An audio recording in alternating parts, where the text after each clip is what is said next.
नमस्कार. श्री स्वामी समर्थ सांगतात साडेसाती लोकांची ही 20 लक्षणे. नमस्कार स्वामी भक्तांनो. जीवनात कधी कधी असे दिवस येतात की काहीही केलं तरी काम जमत नाही.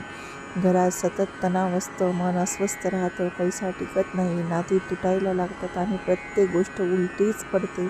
अशा वेळी अनेक जण म्हणतात आपल्यावर साडेसाती सुरू आहे.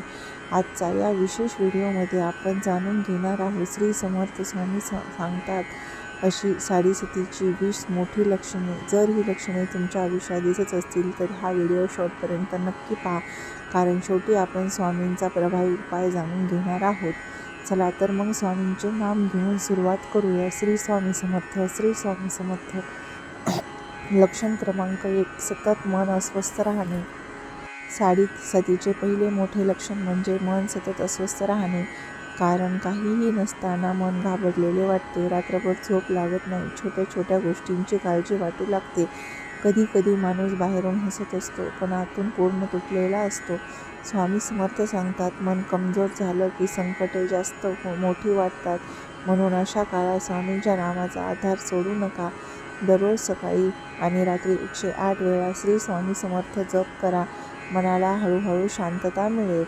लक्षण क्रमांक 2. घरात सतत भांडणे होणे. घरात विनाकारण वाद होणे, छोट्या गोष्टीवरून भांडणं होणे, नात्यामध्ये कटुता वाटणे हे साडेसातीचे दुसरे लक्षण मानले जाते. पूर्वी प्रेमाने राहणारे लोक अचानक बदलतात, एकमेकांना समजून घेण्याऐवजी दोष देऊ लागतात. घरातील शांतता नष्ट झाली की लक्ष्मीही टिकत नाही. म्हणून घरात रोज सकाळी अगरबत्ती लावा, स्वामींच्या फोटो समोर ठेवून आरती करा. जिथे स्वामींचे नाम असते तिथे नकारात्मकता टिकत नाही. लक्षण क्रमांक 3. पैशाची सतत अडचण.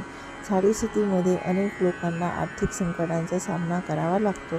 पैसे येतात पण टिकत नाही, अचानक खर्च वाढतात, उधारी वाढते, कर्जाचा ताण येतो. कधी कधी चांगली नोकरी असूनही हातात पैसा राहत नाही. स्वामी सांगतात वाईट काळ कायम राहत नाही, पण संयम आणि श्रद्धा सोडली तर माणूस आतून हारतो. प्रत्येक शनिवारी काळ्या कुत्र्याला किंवा गाईला अन्न द्या आणि गरिबांना शक्य तितकी मदत करा. लक्षण क्रमांक 4. सतत आजारपण येणे. साडेसातीमध्ये शरीरही साथ देत नाही. वारंवार आजार होणे, थकवा जाणवणे, औषधं करूनही आराम न मिळणे हे एक मोठं लक्षण आहे. कधी कधी रिपोर्ट नॉर्मल येतात पण मन आणि शरीर दोन्हीही कमजोर वाटतं. अशा वेळी घाबरू नका, स्वामींच्या चरणी मन अर्पण करा. रोज सकाळी श्री स्वामी समर्थ मंत्र, तारक मंत्र ऐका, त्याने मनाला आणि शरीराला सकारात्मक ऊर्जा मिळते. लक्षण क्रमांक 5. कामात सतत अपयश येणे. खूप मेहनत करूनही यश मिळत नाही, प्रत्येक काम शेवटच्या क्षणी बिघडतं. नोकरीत अडथळे, व्यवसायात नुकसान, इंटरव्ह्यूमध्ये अपयश हे सगळं सतत होत असेल तर साडेसातीचे संकेत असू शकतात. 6. साडेसाती म्हणजे शिक्षा नाही, ती माणसाला मजबूत बनवणारी एक दोरी आहे. स्वामी भक्त कधीच हार मानत नाही. लक्षण क्रमांक 6. जवळची माणसं दूर जाणे. ज्याच्यावर आपण विश्वास ठेवतो तीच माणसं अचानक दूर जातात. मैत्रीत दुरावा येतो, नात्यामध्ये गैरसमज निर्माण होतात, कधी कधी विश्वासघातही होतो. साडेसातीमध्ये माणूस एकटेपणा अनुभवतो, पण हा काळ आपल्याला खरे किंवा खोटे लोक ओळखायला शिकवतो. स्वामी समर्थ म्हणतात देव कधी कधी लोकांना दूर करतो कारण पुढे त्यांच्यामुळे मोठं नुकसान होणार असतं. लक्षण क्रमांक 7. नकारात्मक विचार वाढणे. मनात सतत वाईट विचार येणे, भीती वाटणे, आत्मविश्वास कमी होणे हेही साडेसातीचे मोठे लक्षण आहे. अनेक लोक अशा काळात स्वतःवरच विश्वास ठेवत नाही. अशा वेळी दररोज सकाळी सकारात्मक बोलायला सुरुवात करा. स्वामी माझ्यासोबत आहेत, माझ्यावर स्वामींची कृपा आहे, हे संकटही निघून जाईल. हे वाक्य रोज सकाळी उठल्यावर म्हणा. लक्षण क्रमांक 8. झोप न लागणे. रात्रभर विचार सुरू राहतात, झोप येत नाही, भयानक स्वप्न पडतात. मन शांत नसल्यामुळे शरीरही शांत राहत नाही. अशा वेळी झोपण्यापूर्वी स्वामींचा जप करा. मोबाईल बाजूला ठेवा आणि मनात फक्त स्वामींचं नाव घ्या. लक्षण क्रमांक 9. वारंवार अपघात किंवा नुकसान. छोटे छोटे अपघात होणे, वस्तू हरवणे, काम बिघडणे हेही काही लोकांच्या आयुष्यात दिसतं. साडेसातीमध्ये माणसाने विशेष काळजी घेणे गरजेचे असते. घाई गडबड टाळा, रागात निर्णय घेऊ नका. स्वामींचा फोटो जवळ ठेवा आणि घराबाहेर पडताना स्वामींचे नाव घ्या. लक्षण क्रमांक 10. सतत अडथळे येणे. एखादं काम सुरू केलं की अडथळा येतो. शेवटच्या क्षणी काम रद्द होतं. लग्न जमत नाही. व्यवसायात प्रॉब्लेम येतात. नोकरीत त्रास होतो. असं वाटतं की नशीबच साथ देत नाही. पण स्वामी सांगतात, जिथे अडथळे असतात तिथे देव तुमची सहनशक्ती वाढवत असतो. लक्षण क्रमांक 11. मित्र आणि नातेवाईकांचा गैरसमज. तुमचं चांगलं असूनही लोक चुकीचं समजतात. तुमच्या शब्दांचा गैरअर्थ काढतात. अशा वेळी शांत राहणं खूप महत्त्वाचं आहे. सगळ्यांना उत्तर देत बसू नका. स्वामी भक्त संयम ठेवतो, कारण वेळ बदलायला जास्त वेळ लागत नाही. लक्षण क्रमांक 12. देवापासून मन दूर जाणे. साडेसातीमध्ये काही लोकांची श्रद्धा डळमळते. देव माझं ऐकत नाही, माझ्याच आयुष्यात एवढे त्रास का, असे प्रश्न मनात येतात. पण लक्षात ठेवा, देव दूर गेलेला नसतो. आपली परीक्षा सुरू असते. संकटाच्या काळातच खरी भक्ती सिद्ध होते. लक्षण क्रमांक 13. अचानक भीती वाटणे. काही कारण नसताना मन घाबरतं. भविष्यवाणीची चिंता वाटते. अशा वेळी स्वामींचा जप अत्यंत प्रभावी ठरतो. भिवू नकोस, मी तुझ्या पाठीशी आहे, हे स्वामींचे वचन नेहमी लक्षात ठेवा आणि वारंवार ते मनात आणा. लक्षण क्रमांक 14. मेहनतीनंतरही फळ न मिळते. दिवस रात्र मेहनत करूनही यश दूर राहते. अशा वेळी अनेक लोक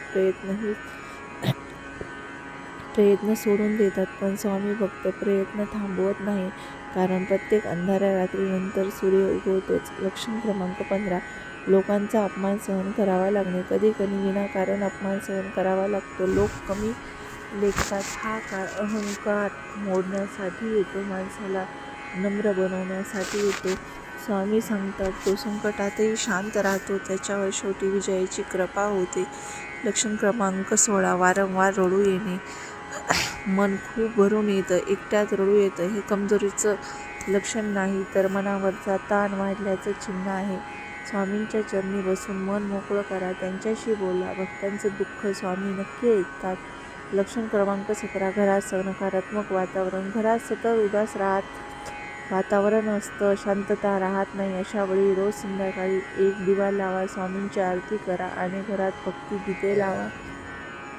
लक्षण क्रमांक 18. एकटेपणा जाणवणे. आजूबाजूला लोक असूनही मन एकटं वाटतं, पण लक्षात ठेवा, स्वामी फक्त कधीच एकटा नसतो. स्वामी नेहमी आपल्या सोबत असतात. लक्षण क्रमांक 19. अचानक नुकसान होणे. व्यवसायात नुकसान, पैसे अडकणे, मौल्यवान वस्तू हरवणे हेही साडेसातीमध्ये होऊ शकते. अशा वेळी संयम ठेवा. मोठे आर्थिक निर्णय विचार करून घ्या आणि शनिवारी शनी मंदिरात तेल अर्पण करा.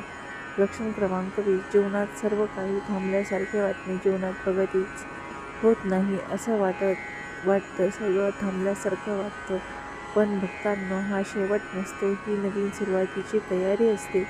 साडेसाती माणसाला आतून मजबूत बनवते. ज्याने हा काळ श्रद्धेने पार केला, त्याच्यावर मोठी कृपा होते. पुढे मोठी कृपा झाल्याशिवाय राहत नाही. स्वामी समर्थांचा प्रभावी उपाय. जर तुमच्यासोबत हे घडत असेल, ही लक्षणे दिसत असतील, तर हा उपाय करून बघा. आता जाणून घेऊ अत्यंत प्रभावी उपाय. रोज सकाळी आणि रात्र श्री स्वामी समर्थ 108 वेळा जप करा. प्रत्येक गुरुवारी आणि शनिवारी दिवा लावा. गरिबांना अन्न द्या. शक्य असेल तर तारक मंत्र ऐका. कोणाचं वाईट बोलू नका. आई-वडिलांचा आदर करा. संकटातही श्रद्धा सोडू नका. स्वामींची कृपा असेल तर मोठं संकटही दूर होईल. स्वामी भक्तांनो, जर या 20 पैकी काही लक्षणे तुमच्या आयुष्यात दिसत असतील तर घाबरू नका. श्रद्धा ठेवा, संयम ठेवा आणि स्वामींचे नाम कधीच सोडू नका. कमेंटमध्ये नक्की लिहा, श्री स्वामी समर्थ. हा व्हिडिओ इतर स्वामी भक्तांपर्यंत नक्की पोहोचा. व्हिडिओ आवडला असेल तर लाईक, शेअर आणि चॅनलला सबस्क्राईब करायला विसरू नका. शेवटी एकदा जोरात बोला, अनंत कोटी ब्रह्मांड नायक राजाधिराज योगीराज परब्रह्म श्री स्वामी समर्थ महाराज की जय. जर आपल्या चॅनलवरचे अगोदरचे व्हिडिओ तुम्ही पाहिले नसतील तर ते व्हिडिओ जाऊन नक्की पहा. तुम्हाला तुमचे आयुष्य जगण्यासाठी ते व्हिडिओ कामाला येतील. श्री स्वामी समर्थ. जय जय स्वामी समर्थ. धन्यवाद.